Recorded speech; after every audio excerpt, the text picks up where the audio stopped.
All right. We're back with Barrett Hawkhouse, and he has a wonderful Curtiss SB2C, son of a B, second class, the Navy folks used to call it, because it was such an animal to handle.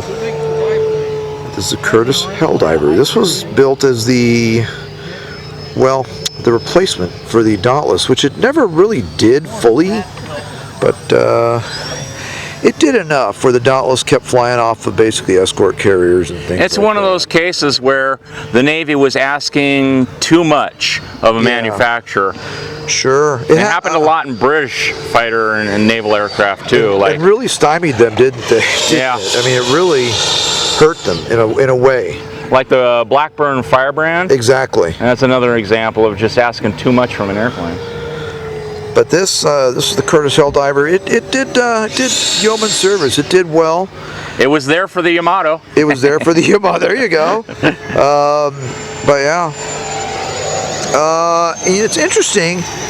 I'm sure you've seen them, Barrett, that after the war, the French used them in Indochina, right? They did, so I've seen these in Aero Naval markings, and just dirty and just grimy there in French Indochina in the early 1950s. So yeah. So and maybe even Algeria, but for sure in Indochina. I've seen the pictures.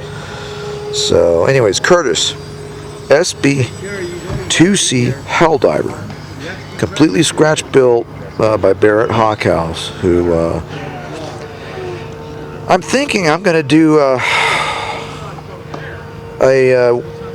portal on my YouTube channel. I think from the mind of Barrett Hawkhouse. I think I'll put a collection of your videos in one place where people can go see them, because oh, the old subchapter. Yeah, whatever you call it. They're on the main window there. Barrett's special corner of what the heck is that thing? What the heck is that, anyways? Although the Helldiver, every now and then I do an airplane that's not rare, like the Helldiver. Correct. The Arado, SR-71, Concorde. Sure, but even though, and I think we're gonna, we'll come to an agreement on this, but I'm not quite sure you could say the Arado wasn't rare, because there's.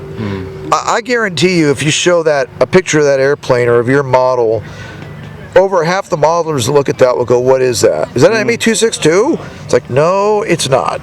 Well, it's rare in that for some reason there's only one left in existence. Where is it? Germany? No, the Air and Space Museum. Oh, in Washington. really? We've got the only Arado 234 in existence. What is it? The Uvar Husday? Yeah, what do they call it? I can't say the darn name. But anyways, right. yes, National Air and Space Stephen Uvar Hazy. Stephen Hazy. Sure, like it's easy for you to say. But yes, that place. They have the 234. Okay. Yeah. But we recovered a lot of them. The Allies recovered a lot of them after the war, but only one is left. Jeez. So we just scrapped them all. How much time do you have left? A couple minutes. Okay. A few minutes, really. As for the Helldiver, there are now 2 of them flying. Now, they recovered one actually in San Diego in Otay Lakes. They pulled one out. Now, really? I'm sure it's not flying, but it was a freshwater lake. But I'm not sure if the San Diego Aerospace Museum got it, because the interesting thing about naval aircraft, and Barrett knows this, I'm sure, is that naval aircraft, they may be wrecked, or they may be this, or they may be that. They're never stricken off the record. So even the TBDs sitting in Jalowit Lagoon in South Pacific still belong to the Navy. Yeah, so it's really frustrating in places like the Great Lakes, where there's so many wrecks that can be recovered. Yes, and they have to get special permission from the Navy. The Navy has to agree and send out a recovery crew. They call it the, what does the Naval Aviation Museum in Pensacola call it? Their freshwater holding tank. Oh, I don't know the name. I've heard it slang. They've said, it's a freshwater holding tank, and they just go there, and they just recovered a birdcage Corsair. I saw the video. Oh, really? Yes, out of Great Lakes, birdcage. So that's very rare.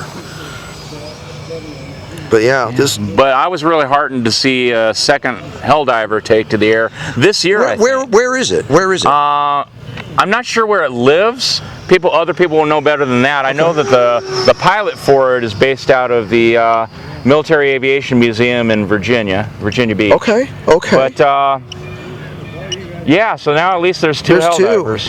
What they had a Wright 2800 up front, I think, spinning a massive 4-bladed prop, right? Yeah. Just a big. And I actually, this is a little bit rare for my airplanes, but this thing actually has an accurate 4-bladed prop. I saw that. It's a little bit small, but it works on this motor. I don't want to burn up that little Power 10 outrunner. So it's a Power 10? Yeah, on 3-cell. 30 amp, 40 amp ESC? Yeah, I think it's 35. Yeah, okay.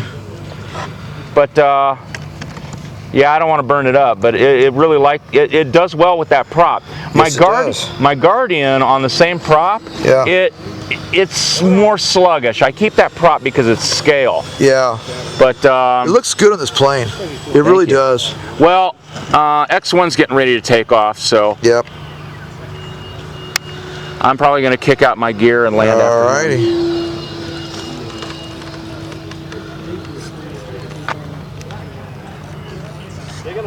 Okay, because nobody wants to miss the X1. No. Landing behind you. Eating your dust.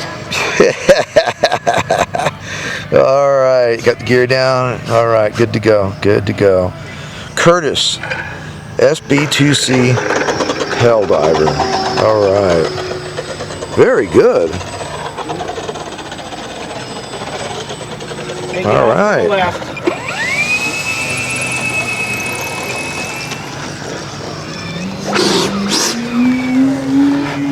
Fantastic. Perfect. Great job, brother. Great job. All right. Barrett Thank you. Hawkhouse, scratch built, Curtis, SP2C Helldiver. Hey. All right. Thanks for watching, everybody. Thank you for tuning in. All the best for Just Wing It. Got the internals there. That's how he builds this thing. Look at that. Oh, it's a semi-pocket one. No. Yeah. Yeah. Yeah, it's flat top. Yeah. But with this foam cowling, I kind of round off it at the end. Yeah. So it kind of tricks your eye into thinking it's a rounded fuselage when it really isn't. I like it. Yeah. I like Nice. airplanes that have an extended period of straight on the fuselage. Yes, 'cause yes. Then I can just wrap the fuselage around both sides. Oh my gosh. The fuselage, two sides are one piece of foam. Oh, it's magic. I love it. All right. Thank you, brother. All right. Thanks for watching, everybody. Much more to come from St. George, Utah. Yay. Cheers, everybody.